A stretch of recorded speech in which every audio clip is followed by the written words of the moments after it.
dari kawan-kawan dari daerah-daerah ya pada waktu keliling yang mungkin ada nggak ketemu. Nah sekarang menunggu di sini dan kami berharap ada saran dan masukan terutama dari Pak Waldi untuk bisa dikerjakan bagaimana ke depannya. Demikian tempat dan waktu kami silakan.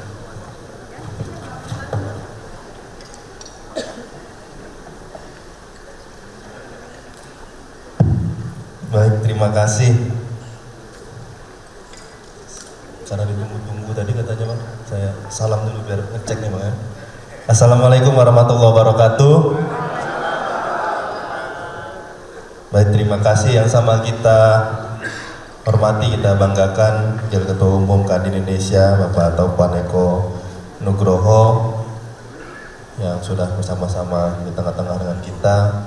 Tentunya nanti arahan, masukan, dan bimbingan dari beliau sebenarnya kita tunggu-tunggu nanti Bang, agar kita yang ada di daerah hari ini, yang ada di Sumatera Utara dan teman-teman yang ada di beberapa provinsi lainnya ini nanti bisa mendapatkan arahan, bimbingan bagaimana memajukan investasi tentunya di daerah kami masing-masing. Yang sama kita hormati juga Ketua Umum HIPMI, ini ketua saya tadi Bang Ridwan Bukhari, tadi maksud Bang Ipan tadi, Bang Akbar berbicara juga tentang yang sampaikan Bang Dida tadi, bicara tadi Sumatera Utara investasinya dibandingkan kabupaten, dibandingkan provinsi yang lain agak turun. Padahal ketua HIPMI-nya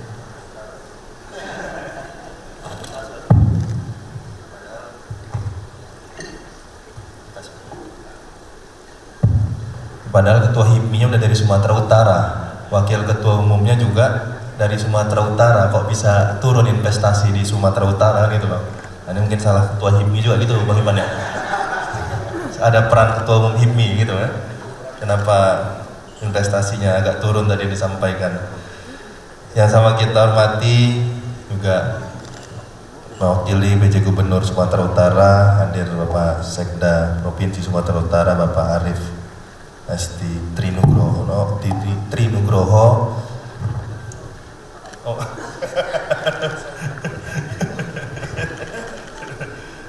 serta Ketua Umum Kadin Sumatera Utara Bang Dida. Tadi yang disampaikan Bang Dida kayak saya sering dengar tuh tadi Bang ya, karena beliau berapa kali, ini walaupun sudah ini bukan ngomongin kampanye Bang ya, tapi berapa kali saya dapat materi yang paling cerewet ngomongin ekonomi Bang Dida, termasuk beberapa pertanyaan yang agak apa dari Bang Dida juga itu Bang kemarin,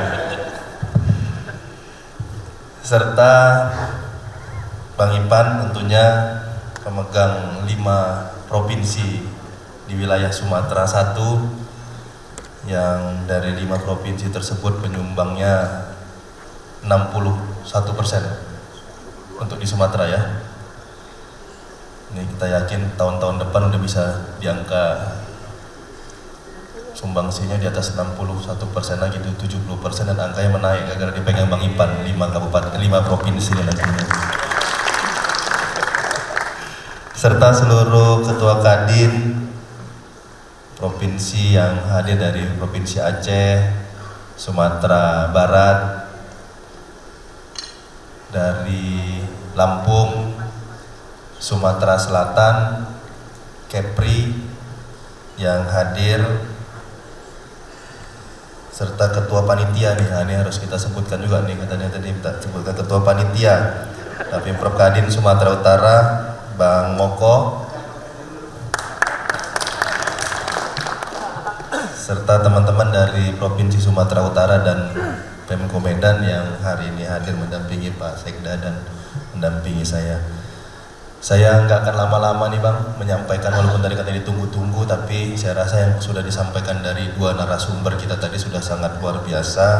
Bahkan saya catat tadi beberapa yang disampaikan tentang bagaimana kondisi kita hari ini yang ada di Sumatera Utara.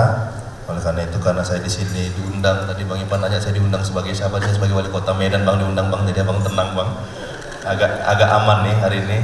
saya diundang sebagai wali kota Medan, jadi saya bicara tentang wilayah kerja saya saja sebagai wali kota Medan. Mohon maaf Kak Ayin, ini harus saya sapa nih Bang.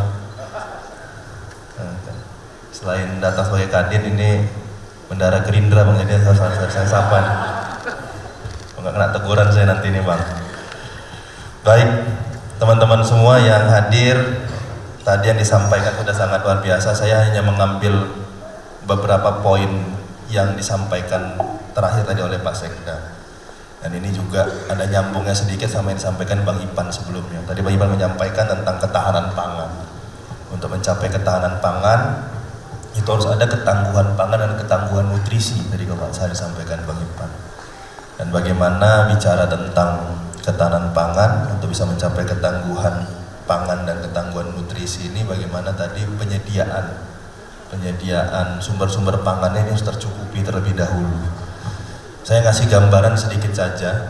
Kami ini kota Medan, seperti yang disampaikan Pak Sekda tadi, kalau bicara tentang inflasi saja, bicara tentang inflasi, volatile food-nya di Sumatera Utara, kota Medan ini data dari BI juga Pak, data dari BI, kota Medan ini penyumbang di atas 60% angka inflasi Sumatera Utara.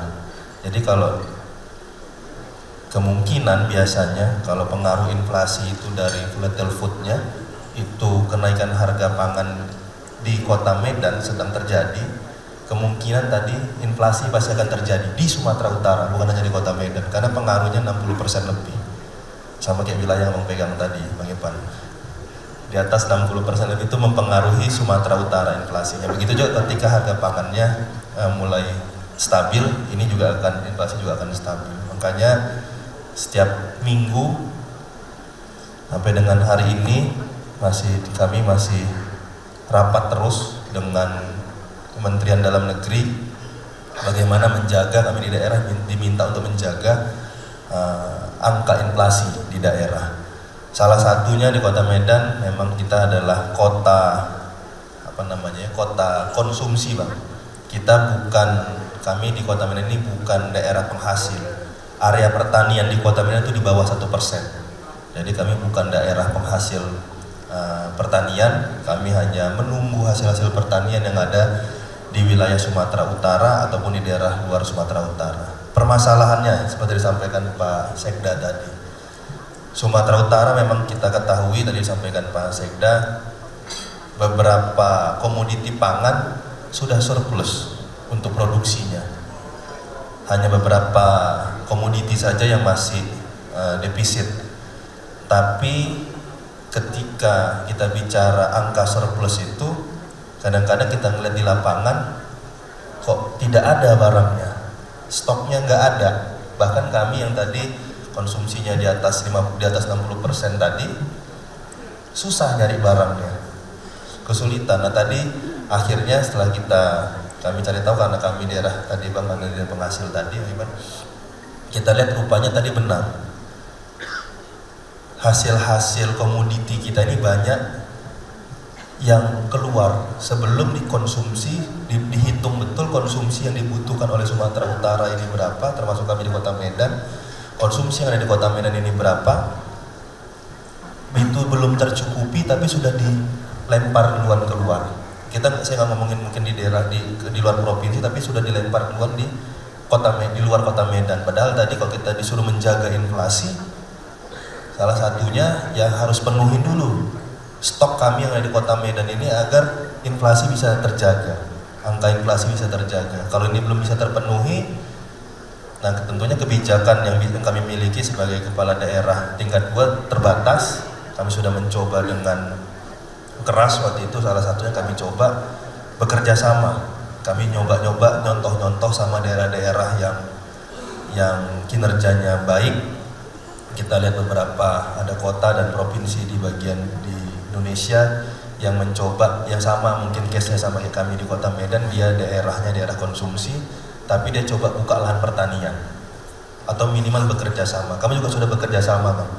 Kami 2 kali bekerja sama dengan kabupaten di Sumatera Utara Bang, tapi hasilnya alhamdulillah 2 kali kami dikhianati Bang oleh daerah. Saya nggak usah sebutin daerahnya. Kami waktu itu buat kerjasama antar daerah, kerjasama. Saya sudah lapor ke provinsi waktu itu memang. Cuman ya memang Pak Sekda saja waktu itu yang memang intens untuk menyampaikan bagaimana solusi-solusinya. Kami 2 kali Bang kerjasama dengan Kota Medan, sudah tanda tangan antara kepala daerah, antara bupati dan wali kota. Kita tanda tangan kontrak. Kita waktu itu kontraknya dengan petani, kita hitung sama-sama, kita belinya itu itu komoditinya cabai, kalau nggak salah saya sudah agak lupa, ada berapa tahun yang lalu, itu HPP plus 7 angka yang akan kita beli. Itu kontrak pertama yang kita lakukan, dan angka dan harga tersebut itu kita patok, mau itu masa paceklik atau masa panen raya kita akan beli dengan harga seperti itu. Gak lama kemudian, 2 bulan kemudian panen, dan itu panen raya terjadi di daerah tersebut. Harga anjlok, harga ngambil petani kalau masalah saya di bawah 17.000 masalah, di bawah 17.000 harga ambil petani. Tapi karena kita sudah pegang kontrak itu, kami komitmen dengan kontrak itu, jadi kita beli HPP plus 7, kalau masalah 25 sampai 26.000 ya Pak ya, 25 sampai 26.000 di petani yang sudah kita yang ditunjuk oleh pemerintah waktu itu. Sudah kita beli, kita kirim barangnya ke Medan, kita taruh di cold storage. Nah ini tadi juga salah satunya Bang, untuk menjadikan ketahanan pangan dan ketangguhan pangan, bukan juga hanya bagaimana menanamnya, tapi hilirisasinya tadi juga perlu. Bagaimana tadi kita kayak di daerah kami, daerah Kota Medan, mungkin bisa beli sebanyak-banyaknya. Cuman ya namanya tanaman, namanya pangan pasti ada masa busuknya. Nah ini bagaimana solusinya, ini tentunya tadi tantangan tiap daerah beda-beda lagi. Mungkin daerah penghasil tantangannya beda, kita daerah konsumsi juga harusnya bisa menyediakan. Bahkan itu kita bukan sewa tapi minjam cold storage. Ya memang sebenarnya cold storage-nya nggak nyambung. Ini cold storage buah, cold storage buah yang kita pakai untuk darurat waktu itu. Udah kita pakai, kita minta tolong sama pemiliknya, yang kita tata-tata sedikit biar cold storage ini bisa untuk cold storage untuk cabai waktu itu ya, untuk bawang. Nah kita buat segimana mungkin agar cold storage untuk buah ini, karena agak beda Bang ya, itu bisa digunakan untuk komoditi selain buah. Nah oleh karena itu yang kita lakukan beberapa di musim tanam berikutnya, kita terus Bang masih pada satu, tapi waktu itu beberapa bulan kemudian karena barangnya sudah mulai habis, masuklah waktu itu masa-masa paceklik. Tapi stok masih ada waktu di daerah itu karena waktu itu habis panen raya. Harga mulai naik ketika kami waktu itu mau membeli lagi dengan kontrak itu, tiba-tiba dibilang barangnya habis. Padahal sebelum kami sudah tahu tuh barangnya masih ada. Barangnya habis. Pas kami cek di sana, rupanya mohon maaf, mungkin kadinnya tadi ada kayak dari rupanya dilempar ke Pekanbaru. Waktu itu diambil ke Pekanbaru. Ya Pak Men ya, dilempar ke Pekanbaru barang itu di daerah kami. Yang artinya saya waktu itu hubungin sama Pak Bupatinya, Pak ini kok seperti ini gitu. Kita sudah kontrak pada saat masa panen raya, kami komit, kami beli, kami bahkan belinya dengan harga yang sesuai juga dengan komitmen kita, tapi ini yang terjadi pada saat masa paceklik. Artinya yang saya ceritakan ini, yang diperlukan, yang kami rasakan pada saat itu adalah memang seperti yang sampaikan tadi ini, kebersamaan dan keberanian kita sama-sama. Yang kami niatkan waktu itu memang kontrak yang sudah kami siapkan berikutnya ketika ini berjalan. Yang ingin kita lakukan berikutnya adalah bagaimana menjadikan petani-petani yang ada di daerah itu tadi menjadi benar-benar petani milik Kota Medan waktu itu, dengan menyiapkan para teman-teman pengusaha dari Kadin atau dari HIPMI itu bisa ikut masuk membina petani-petani. Bahkan kita juga sudah minta lahan waktu itu kepada Pak Bupatinya, minta lahan memang untuk stok untuk di Kota Medan. Kita sudah minta lahan, nanti kita bantu secara pembiayaannya, walaupun bukan dari APBD, kami tahu APBD kami nggak akan cukup dan nggak akan mungkin boleh masuk karena wilayah-wilayah daerah di luar kota Medan. Nah, kita berencana memang ngajak masuk para pelaku-pelaku usaha. Nah, ini hal-hal seperti ini sebenarnya yang mungkin yang saya lihat-lihat Bang ini sebagai kepala daerah, sebagai wali kota mungkin masuknya itu salah set. Mungkin lebih bagus memang dari awal kita ngajak teman-teman pengusaha langsung, ngebina langsung petaninya, memastikan juga bagaimana petani ini bukan hanya diajarkan oleh pemerintah, bahasanya mungkin diajarkan, tapi bukan hanya diajarkan oleh pemerintah, tapi juga para pelaku usaha bisa ikut terjun langsung.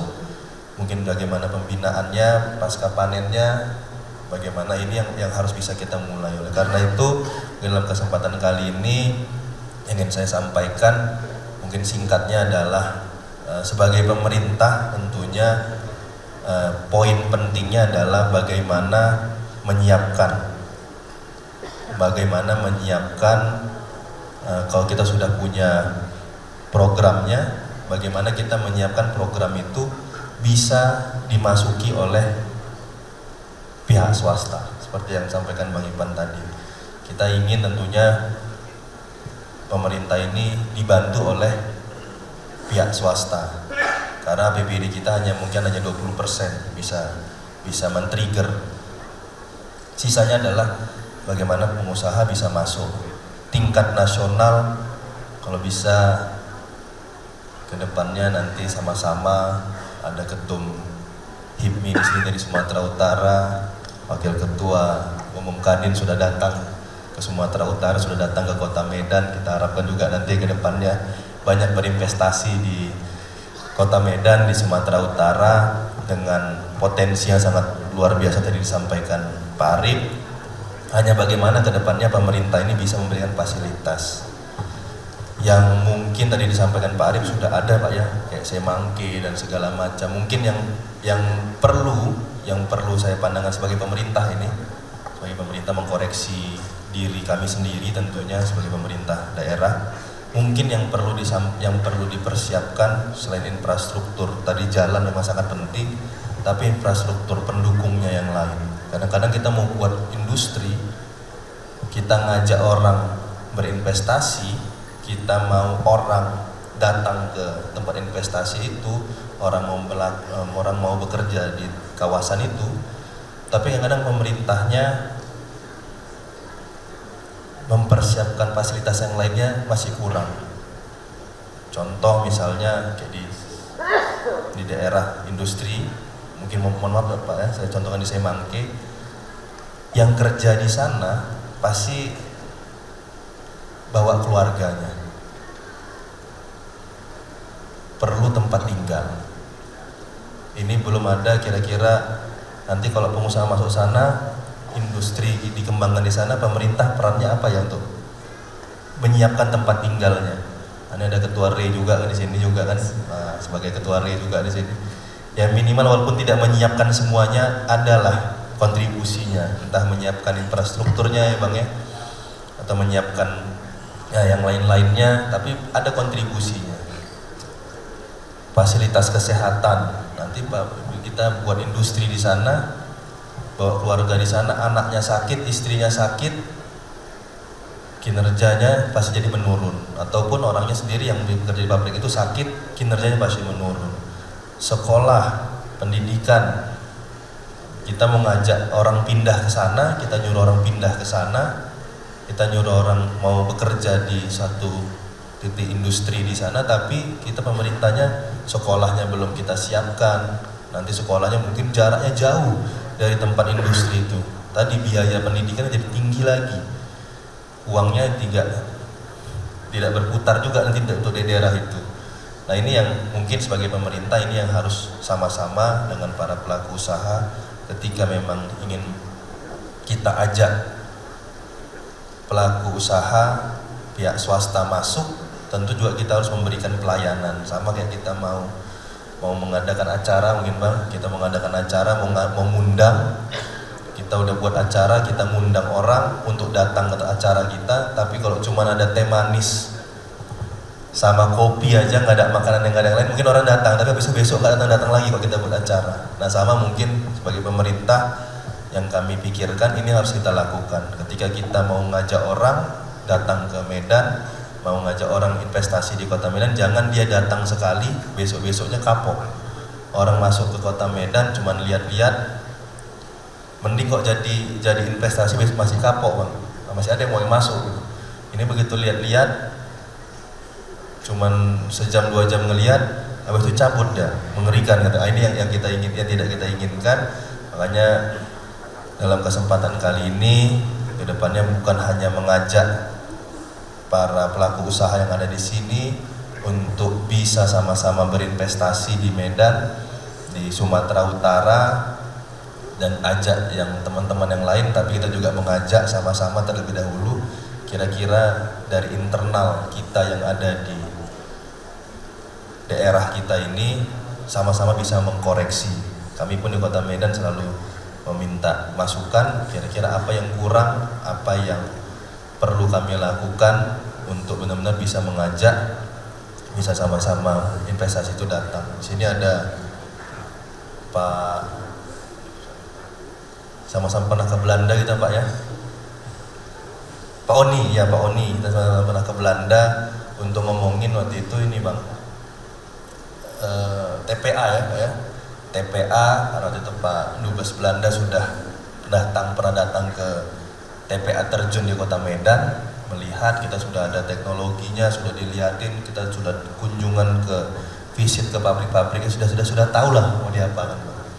Nah cuman memang berkendala waktu itu memang peraturan permennya belum memperbolehkan. Nah dan ini terus, nah ini yang perlu sama-sama maksudnya bang. Saya lihat banyak daerah yang mau membangun seperti ini, banyak di daerah kita di Indonesia, kabupaten kotanya banyak yang mau membangun hal-hal seperti ini.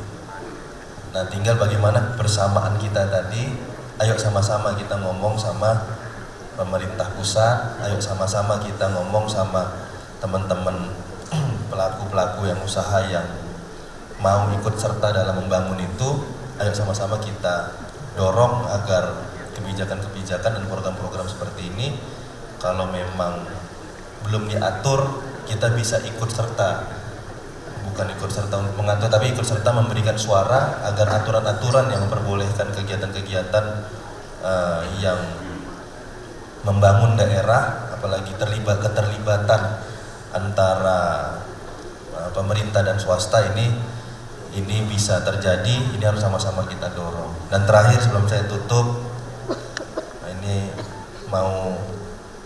saya nggak tahu mau sombong atau mau apa, tapi gambaran sedikit yang kita inginkan ke depannya juga ini bisa terus terjadi di Kota Medan. Kita hari ini sedang merancang, mudah-mudahan dalam 1-2 hari ke depan, dalam minggu-minggu ini mudah-mudahan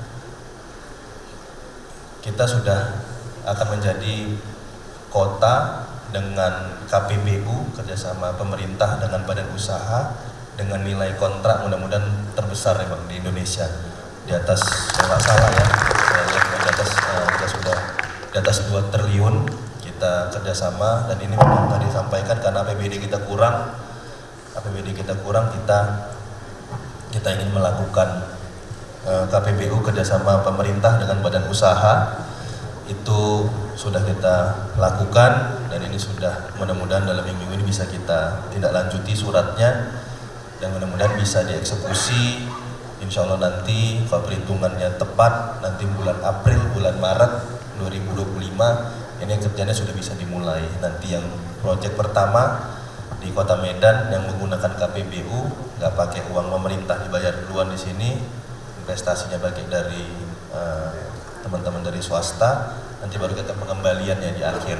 Nah ini yang harus seperti ini mungkin bukan hanya, mohon maaf di sini dalam kesempatan kali ini bukan hanya pemerintahnya menurut kami yang perlu Bang, bukan hanya kami daerah pemerintah daerah yang perlu, tapi kalau bisa teman-teman Kadin, teman-teman HIPMI semua ini bisa juga lihat mana nih KPBU kerjasama seperti ini yang bisa kami kerjasamakan dengan pemerintah, ajukan ke pemerintah, karena hal ini sudah sangat dipermudah hari ini, regulasi dan aturan-aturannya sudah dipermudah agar pemerintah ini bisa dibangun tanpa menggunakan APBD-nya. Mungkin ini yang bisa saya sampaikan. Terima kasih.